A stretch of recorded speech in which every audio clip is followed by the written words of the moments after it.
शरद पवार आणि विखे पाटील संघर्षातून नगर लोकसभा मतदारसंघाची निवडणूक कायमच प्रतिष्ठेची होत आली आहे.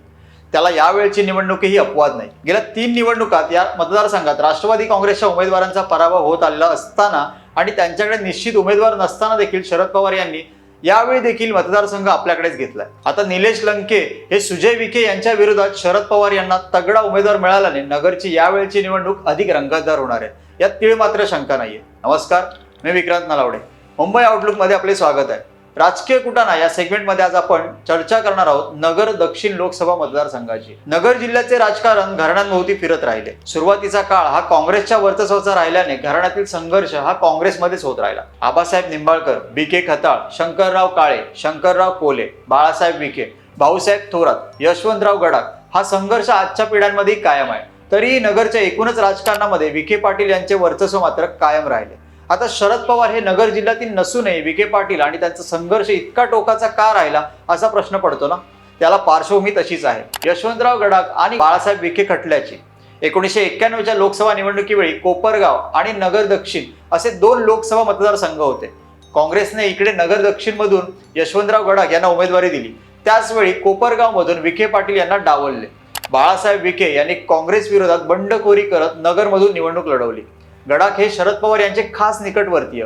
गडाख यांच्या प्रचारासाठी शरद पवार यांनी त्यावेळी सर्वाधिक सभा नगरमध्ये घेतल्या होत्या. परिणामी विखेंचा पराभव झाला आणि गडाख निवडून आले. पण या निवडणुकीच्या प्रचारात गडाख यांनी आपली बदनामी केल्याचा आरोप करत विखे पाटील यांनी न्यायालयात खटला दाखल केला. यात त्यांनी शरद पवार यांनाही प्रतिवादी केले.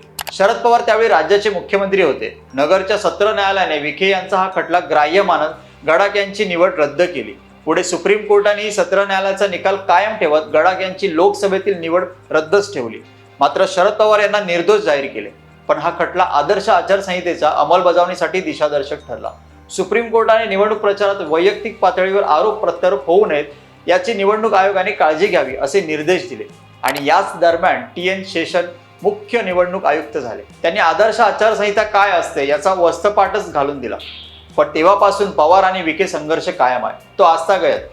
दक्षिण नगर लोकसभा मतदारसंघावर काँग्रेसचे 1952 ते 1998 असे तब्बल 46 वर्षे वर्चस्व राहिले. तर 2009 साली संपुष्टात आलेल्या कोपरगाव मतदारसंघावर बाळासाहेब विखे पाटील यांचे 30 वर्ष वर्चस्व राहिले. 2009 ला कोपरगाव मतदारसंघ संपुष्टात येऊन शिर्डी हा मतदारसंघ अस्तित्वात आला. मात्र तो आरक्षित झालाय. विखे पाटील यांची नगर जिल्ह्याच्या राजकारणावर मजबूत पकड राहिल्याने 1998 ला विखे पाटील यांनी नगरमधून शिवसेनेकडून निवडणूक लढवून जिंकली होती. 2019 ला बाळासाहेबांचे नातू सुजय विखे यांनी काँग्रेसकडून उमेदवारी मागितली होती. मात्र आघाडीच्या जागा वाटपात नगर दक्षिण राष्ट्रवादीकडे आलं आणि त्यांनी भाजपकडे निवडणूक लढवली आणि ती जिंकली. आता सुजय विखे यांची उमेदवारी भाजपने आधीच जाहीर केली होती.